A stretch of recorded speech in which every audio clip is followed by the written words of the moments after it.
जय माता दी भक्तों, आप सभी का स्वागत है। आज हम बात करेंगे गुप्त नवरात्रि 2026 की, जो साधना, भक्ति और माँ भगवती की विशेष कृपा प्राप्त करने का पावन अवसर माना जाता है।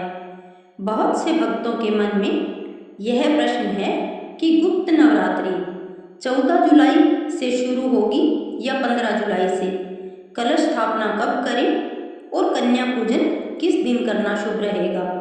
आज की इस कथा में हम इन सभी बातों को सरल और सुंदर ढंग से समझेंगे। साल में 4 नवरात्रि आती है।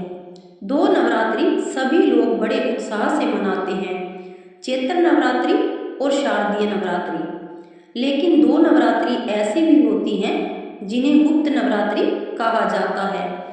इन दिनों में माँ दुर्गा की पूजा तो की जाती है, साथ ही 10 महाविद्याओं की साधना भी विशेष महत्व बताया गया है। मान्यता है कि जो भक्त सच्चे मन से इन 9 दिनों में माता रानी का स्मरण करता है, उसके जीवन के अनेक कष्ट दूर होते हैं और मनोकामनाएं पूर्ण होती है। गुप्त नवरात्रि को गुप्त इसलिए कहा जाता है क्योंकि प्राचीन काल में साधक अपनी साधना और तपस्या को गुप्त रखते थे। वे दिखावा नहीं करते थे, बल्कि एकांत में बैठकर माँ भगवती का ध्यान करते थे। माँ की कृपा पाने का सबसे बड़ा मार्ग है सच्ची श्रद्धा, और यही संदेश गुप्त नवरात्रि हमें देती है। अब सुनते हैं गुप्त नवरात्रि की एक छोटी सी कथा। एक समय की बात है, एक गरीब ब्राह्मण था। वह बहुत धार्मिक था, लेकिन अत्यंत निर्धन था। उसके पास खाने तक के लिए पर्याप्त धन नहीं था। फिर भी वह प्रतिदिन माँ भगवती की पूजा करता था। एक दिन उसकी भक्ति से प्रसन्न होकर एक सिद्ध महात्मा उसके घर आए। ब्राह्मण ने उनका आदर सत्कार किया। महात्मा ने कहा, वत्स, मैं तुम्हारी भक्ति से प्रसन्न हूँ। तुम आषाढ़ मास की गुप्त नवरात्रि में माँ दुर्गा की उपासना करो। ब्राह्मण ने पूरे नियम और श्रद्धा से 9 दिनों तक व्रत रखा। नवमी के दिन कन्या पूजन किया और माँ से केवल भक्ति मांगी। माँ भगवती उसकी निस्वार्थ भक्ति से प्रसन्न हुई और उसके जीवन की सभी कठिनाइयाँ समाप्त हो गई। धीरे धीरे उसके घर में सुख, शांति और समृद्धि का वास हो गया। तभी से गुप्त नवरात्रि का महत्व और भी बढ़ गया। नवरात्रि की शुरुआत कलश स्थापना से होती है। कलश को भगवान विष्णु का स्वरूप माना जाता है। जब हम कलश स्थापित करते हैं तो मानो हम अपने घर में देवी देवताओं का स्वागत करते हैं। कलश स्थापना के समय भक्त को शुद्ध मन और पवित्र भाव रखना चाहिए। अब जानते हैं 9 दिनों में माँ के 9 रूपों का वर्णन। पहला दिन होता है माँ शैलपुत्री का। माँ शैलपुत्री पर्वतराज हिमालय की पुत्री है। इनकी पूजा से जीवन में स्थिरता और शक्ति प्राप्त होती है। दूसरा दिन होता है माँ ब्रह्मचारिणी का। माँ ब्रह्मचारिणी तपस्या और त्याग की देवी है। इनकी पूजा करने से मन में धैर्य और आत्मविश्वास आता है।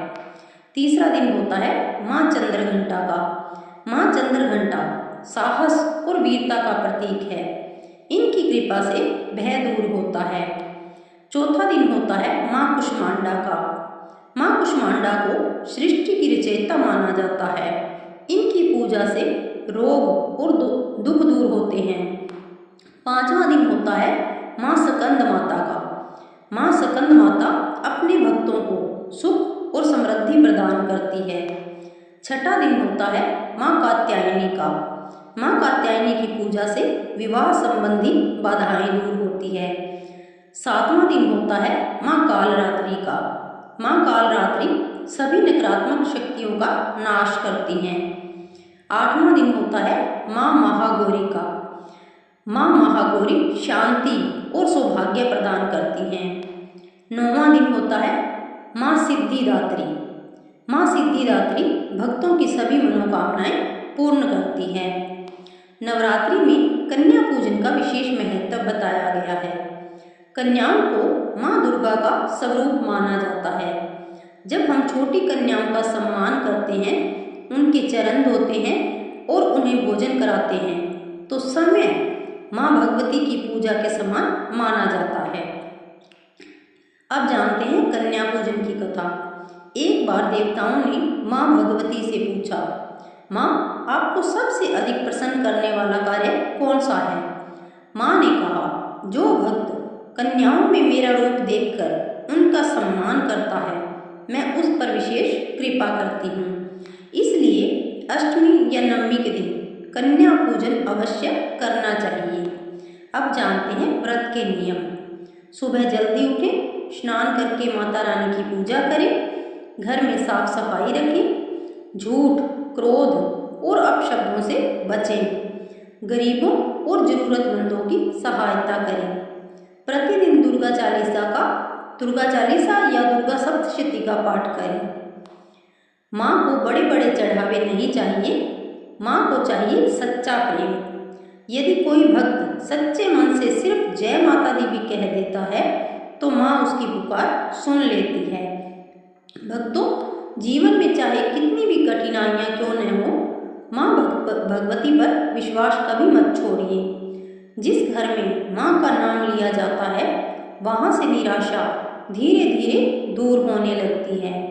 माँ अपने भक्तों को कभी अकेला नहीं छोड़ती। तो भक्तों, यही है गुप्त नवरात्रि का महत्व, माँ दुर्गा की महिमा और कन्या पूजन का पावन संदेश। यदि आप भी माँ भगवती की कृपा पाना चाहते हैं तो इन 9 दिनों में श्रद्धा और विश्वास के साथ माता रानी का स्मरण अवश्य करें। बोलो सच्चे दरबार की जय, अम्बे माता की जय, जय माता दी। अगर आप लोगों को मेरी ये जानकारी पसंद आई हो तो वीडियो को लाइक करें और ज़्यादा से ज़्यादा शेयर करें। चैनल को सब्सक्राइब करें ताकि आने वाली हर व्रत त्योहार की जानकारी आप लोगों तक हमारे चैनल के माध्यम से सबसे पहले पहुंच सके।